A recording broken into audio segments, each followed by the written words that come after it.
Kit Wilson has shared an update on the status of pretty deadly WWE tag team partner Elton Prince after he recently underwent neck fusion surgery.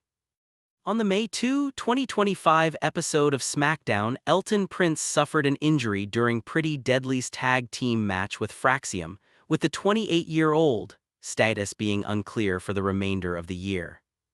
On January 9, 2026, however, Prince shared an update to social media, revealing that he had underwent level 2 neck fusion surgery, something Kit Wilson responded to with a heartfelt message to his tag team partner.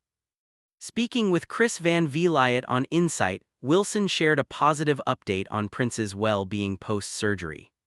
"He's doing good. Surgery happened. It was nice that he could talk about the surgery because he's quite a private person and he wasn't really putting anything out there. People didn't really know. Some people thought it was this, some people thought it was that, so it was nice for people to get clarity and understand what was going on.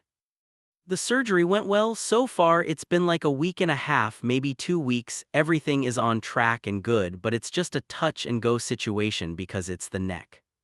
It's such a specialty area that I think we're just taking it day by day, but he is doing good, which is fantastic. It's just a scary thing."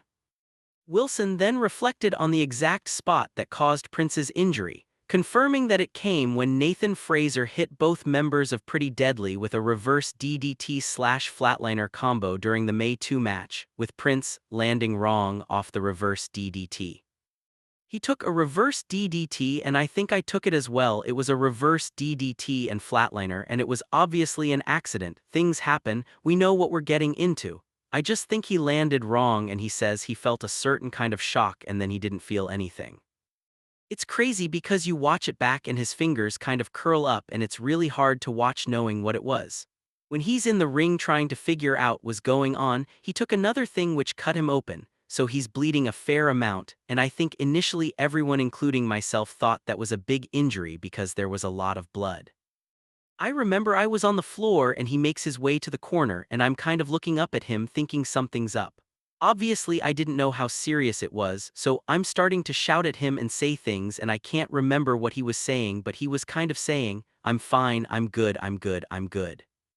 Then I think they maybe make their way to the top rope. I get on the apron, again I'm just assessing, and then I realized, alright, I'm getting in.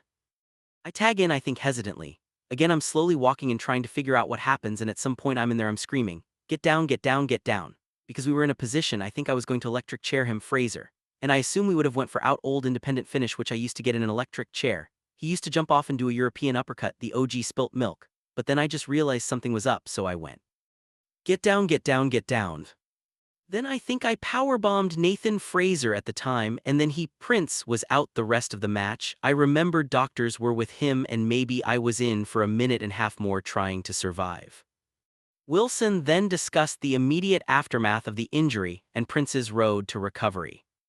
"The next few days we're trying to figure out what it was, then we had some phone calls and it was this, it was that, it was tears. And he's going through it, it's his thing, it's his challenge, it's his battle, but it's such a hard thing. So horrible to see him go through it because I love him so much. We continue to extend our well wishes to Elton Prince for his recovery and will provide further updates on his status as when they become available."